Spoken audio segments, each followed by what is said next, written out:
To Montana now, where Republican Governor Greg Gianforte is facing new legal challenges over the first statewide TikTok ban.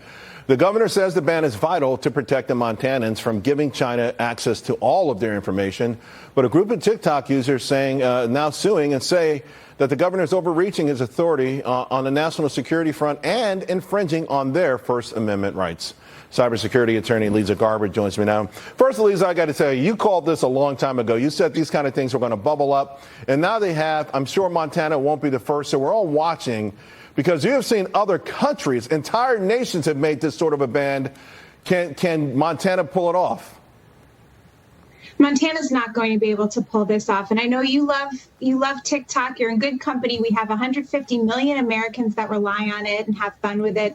We have 5 million small businesses that use it reliably all of the time in this country. Montana is taking this really new first step in attempting to regulate it and block people from downloading it onto their personal phones. We've already seen 33 states ban it at the government level, which is very different. And in Montana, they're going to struggle based on a variety of legal theories, but the most compelling is under the First Amendment.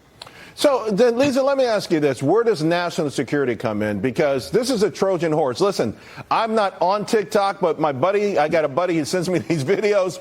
I'll check it out, I'll open it up, and I'll be on there for like 10 or 15 minutes. He'll send me more videos the next day. Here's what scares the hell out of me. I will think about something, and the next day I'll look at the TikTok, and they send me a TikTok video of something I thought about. This is frightening stuff. I mean, really, I know small businesses like it as an advertising platform, but there are alternatives to that. There's no way of pushing back on this? The secret sauce algorithm that TikTok has is why it's the most behemoth, largest social media platform in the U.S. and around the world.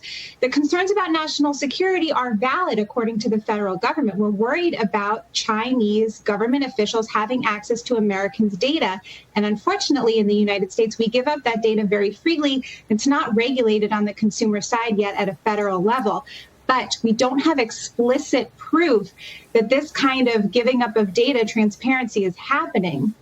Part of the issue, though, is that under Chinese law, TikTok would have to give over data if it were so requested. Right. And that's what Montana is relying on. But that justification to make this law work isn't there. And with the First Amendment issues, you really have to define that with a scalpel. And they're trying to do it with this law with a sledgehammer, as the most recent lawsuit states. I got less than a minute then, Leeza. When Eisenhower passed the National Highways Bill, most people thought, hey, this is a great economic plan. He passed it as a defense measure. You know, Germany had these big highways that can drive their tanks from one place to another. That's how it was passed, as a defense measure, even though it was now considered an economic measure. Could we nationally get some sort of ban on TikTok as a defense measure to protect our nation?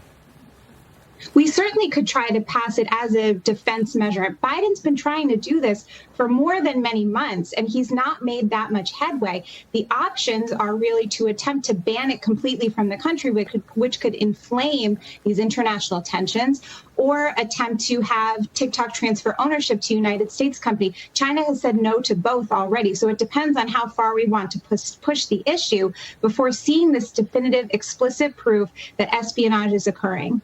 Well, they keep reading my mind the way they are. I'm scared. I'm nervous. But there is some groovy stuff on there, too. Leeza, great seeing you. Thank you very much. And, folks, tomorrow, Cavuto Live, we've got Montana Republican Attorney General Austin Knudsen, and he's going to respond to these legal challenges. Remember, that's 10 a.m. Eastern Time, and, of course, you do not want to miss that.